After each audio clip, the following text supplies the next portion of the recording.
Did you see Warcraft last month? Chances are its niche premise and mediocre reviews turned you away from the film. Unless you live in China, where it's grossed almost 220 million, about 5 times the amount of money it made in the United States. What was originally going to be a box office bomb became an international success due to China's growing influence in the global film market. At its current rate of expansion, it's not long before China will be the most lucrative market in the film industry.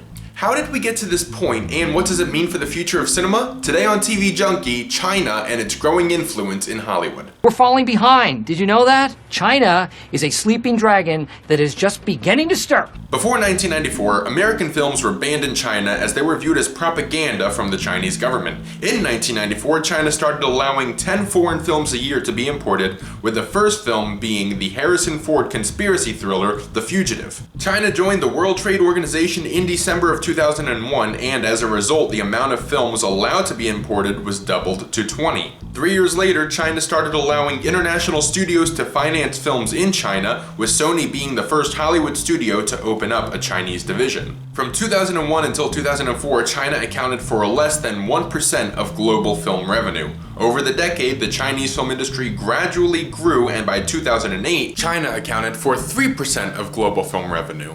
America's first taste of co-producing a film with China came in 2008 when Universal released The Mummy: Tomb of the Dragon Emperor with assistance from the Shanghai Film Group, who approved the film's final cut for global release. The third Mummy film was a flop, and a final reminder that Brendan Fraser is not a bankable star. And I don't have to stay this way. 2009 proved to be a monumental year for American films in China, as blockbusters 2012 and Transformers 2 earned 68 million and 65 million in China respectively, at the time the highest earners in Chinese history. 2 films went into production in 2009 that signaled China's growing importance. First off was The Karate Kid, a remake of the 1984 classic and perhaps the only Jaden Smith film worth watching. The film was co-produced with the government-sponsored China Film Group, which gave the crew access to Chinese filming locations such as the Great Wall. The other film was Red Dawn, a remake of the 1984 classic. Wait a moment, I feel like I just said that exact sentence a minute ago. Doesn't matter. Filmed in 2009, the movie showcased a Chinese invasion of America, but afraid of missing out on the growing Chinese market, the villains were edited in post-production from China to North Korea, resulting in a 2-year delay. It was a critical and commercial failure. By the end of 2009, China accounted for 4% of the global box office and was the 8th largest market. In 2010, it rose to 5% and grew to be the 5th largest market, thanks in part from $200 million earned from Avatar. Between 2009 and 2010, China's number of movie screens rose from 4,700 to 6,200, an increase of almost 25% in a single year. In 2011, the amount of screens in China jumped to 9,300, and that nearly doubled to 18,100 screens by 2013. Finally, the cinema supply in China was meeting the high demand from the country's large population.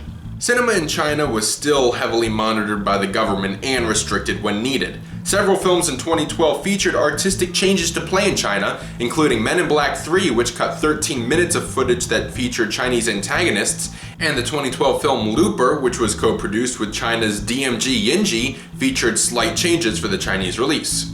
China made 2 important decisions in 2012 under pressure from Hollywood and the World Trade Organization. Firstly, the amount of films allowed to be imported each year grew from 20 to 34, with the additional 14 slots going to films with either 3D or IMAX features. Secondly, the percentage of earnings allowed to be kept from international studios grew from 13% to 25%. However, this is still a smaller portion than studios get to keep from every other market in the world. In February of 2012, DreamWorks Animation announced the formation of a studio in China titled Oriental DreamWorks. Various Chinese investors hold a slight majority in the operation's ownership.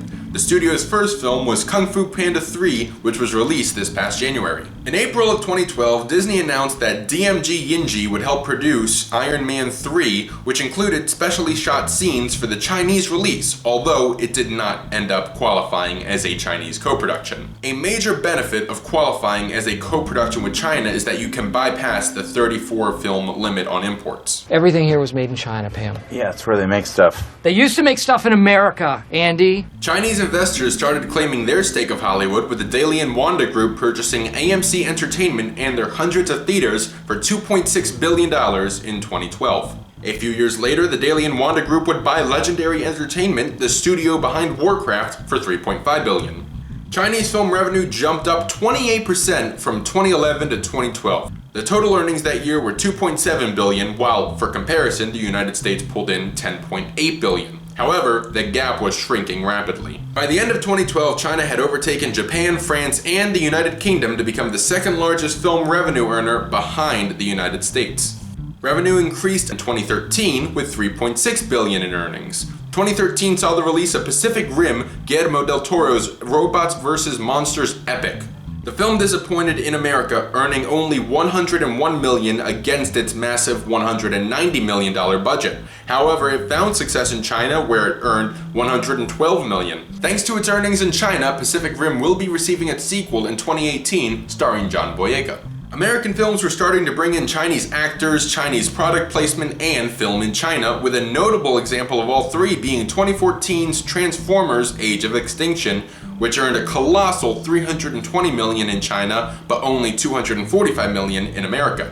Chinese earnings rose 36% that year, totaling $4.8 billion. In 2014, Legendary Pictures, prior to its Chinese ownership, announced that it was co-producing a major blockbuster with the China film group, The Great Wall, starring Matt Damon. Being directed by revered Chinese director Zhang Yimou, the English-language epic would be the most expensive film ever to be produced and filmed in China, with a budget of $150 million. That film releases in China this December and in America next February. Let's jump to 2015. There's now 31,600 movie screens in China. Total earnings jump an astounding 40% that year alone to $6.8 billion.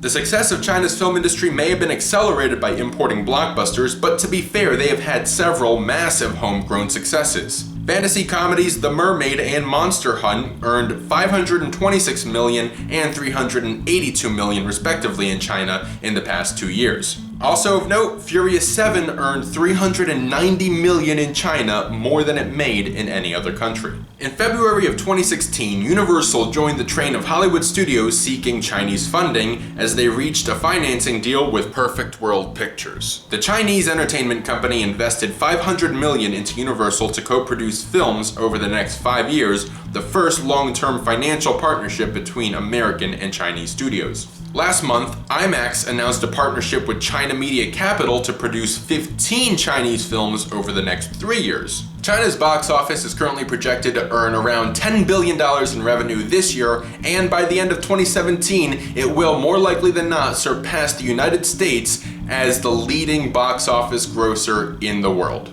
It's the dawning of a new age for the entertainment industry. Now, I don't have anything against globalization, but I do have concerns about Hollywood adjusting its films artistically to satisfy a Chinese market first, while China still heavily censors its media. Whatever integrity Hollywood has left, which admittedly is not much these days, could be thrown out the window in favor of Chinese profits. I'm not saying this is what will happen, I'm just saying it's a possibility and one that I am afraid of. Anyways, that's all I've got for you today. I hope you enjoyed this video. Please let's have a conversation in the comments below. Subscribe to my channel if you have not done so already, and stay tuned for more here on TV Junkie.